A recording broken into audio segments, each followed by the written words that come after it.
So who is Kevin Kane? My goodness. I'm a marine scientist by trade, if you like, by trade. A bit of a mixed bag as far as a career goes. I've been a researcher, worked in fisheries and reef research many years back. I've done a couple of management type positions in construction industry. I was had some compliance roles with the EPA and as a fisheries inspector. And the last decade or more now has been dedicated to the ports and shipping industry where I currently work. I also sit on a couple of boards for non-for-profit organisations. And lastly, I am an adjunct associate professor at my old university, so I still do a bit of occasional lecturing there as well. So a bit of a mix of an academic nerd and a get things done guy. So that's me career-wise, I suppose. As far as family, I have a very patient wife of over 35 years. 3 kids all grown up now, 2 grandkids, which have become the centre of our universe. No, mate, my dad was in the Air Force, so every state, a couple of other countries. My wife's a New South Welshman. We don't hold that against her, but I brought her up to beautiful Queensland many years ago, and she didn't want to go home. So we've been up here in various positions ever since. It's been a great place, and we're currently in about half an hour out of Mackay. It's been our move. We had another house in town. We lived in the suburbs with 3 kids and noisy neighbours and noisy dogs and hooning cars and all of that sort of stuff. And we made a very concerted effort only about 3 or 4 years ago to get out of town, if you like, to find a little bit of space. Unlike everyone else, it was a very much a concerted effort. Financially, it's a hard slog to save up for another block of land or another property. But we found this little bit of paradise up on the top of a mountain, 3 acres, and we bought it. And we always had a dream to build a particular house. So one of our local builders, Spree Constructions, so shout out to the guys at Spree Constructions, had a fantastic display home that we wanted to tweak a little bit, and we always wanted to build that house. So we finally got in a position to do that. And the quote from the builder on the first day that he came up on top of the mountain was that you realise that hills mean bills, Kev.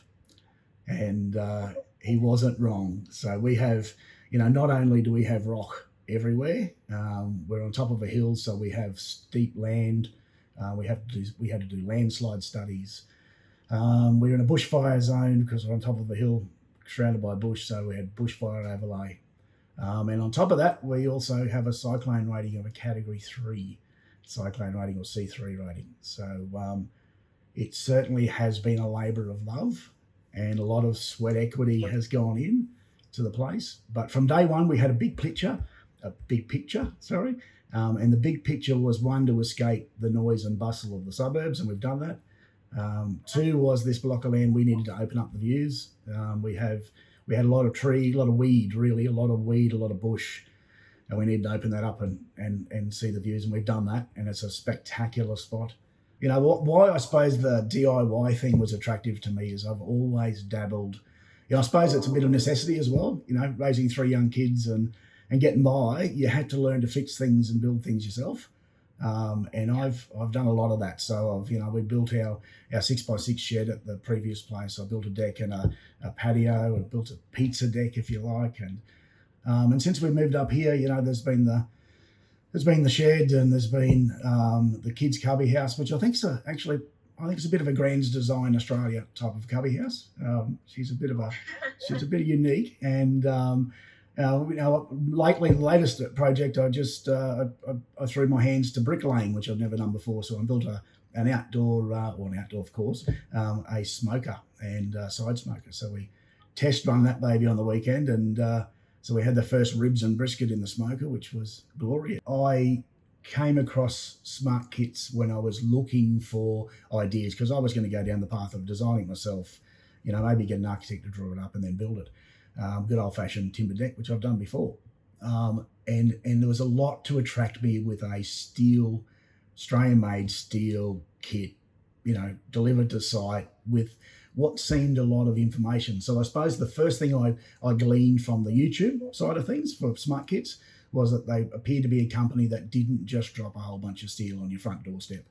There seemed to be obviously a lot of support. Facebook Fridays was great.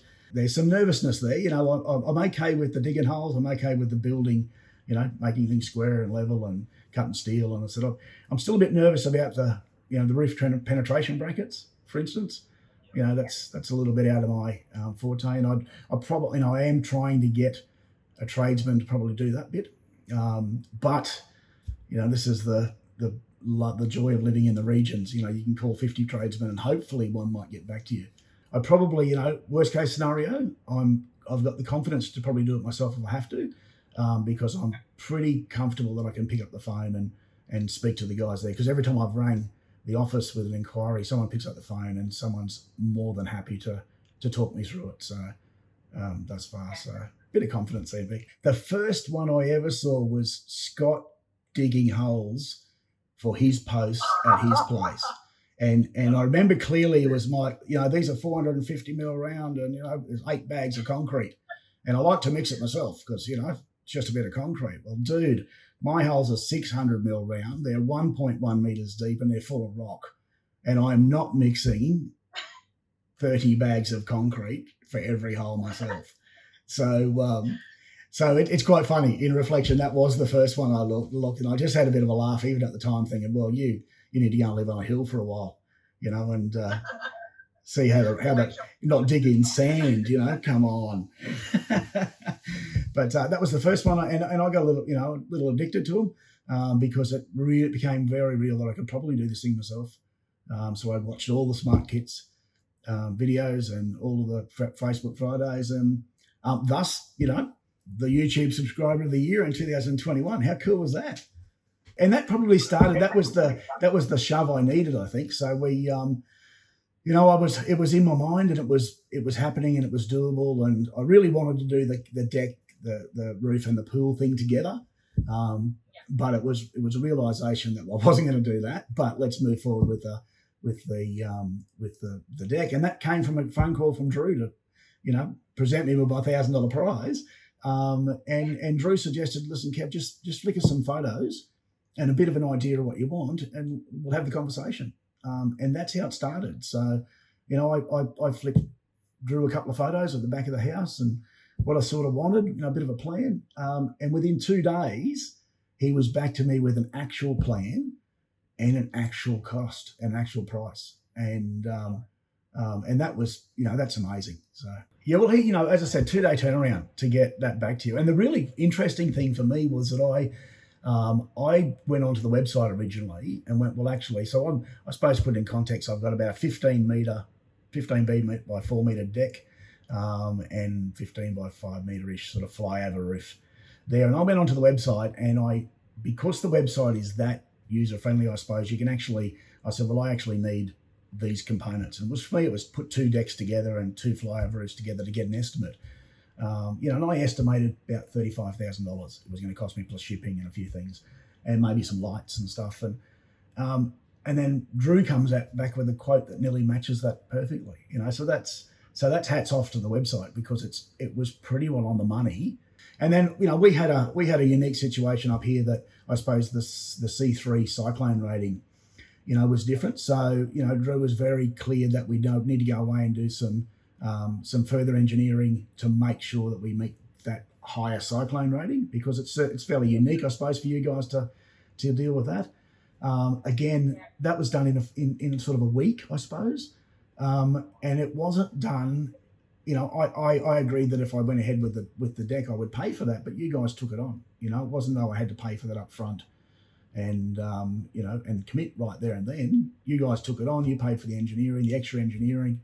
And then I picked up, I think it was an extra $500, which in the scheme of things is amazing, to get that next level of engineering to cover the C3 rating that I have up here. So,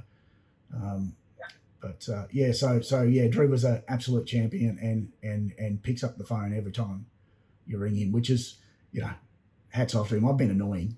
Let's face it, I've been annoying. I think it's just double checking and checking. That's I got the, once I'd sort of paid Paid deposits and that sort of stuff. I've received so much information as far as plans and the how to. I suppose for the others out there that go down this path, it's not an IKEA catalogue. It's not stick screw A in slot B. So you really do need. And one of the first things you'll read is, guys, you need to spend some time, days, going through the plans, understanding your materials list, understanding how everything fits together. And it's true, you really do need to spend 2 or 3 days really, really understanding every nut, bolt, cut that there is before you jump in. Because I had a whole bunch of questions that the more I read the information was there, the more they were answered. So really I was left with very few questions at the end of the day.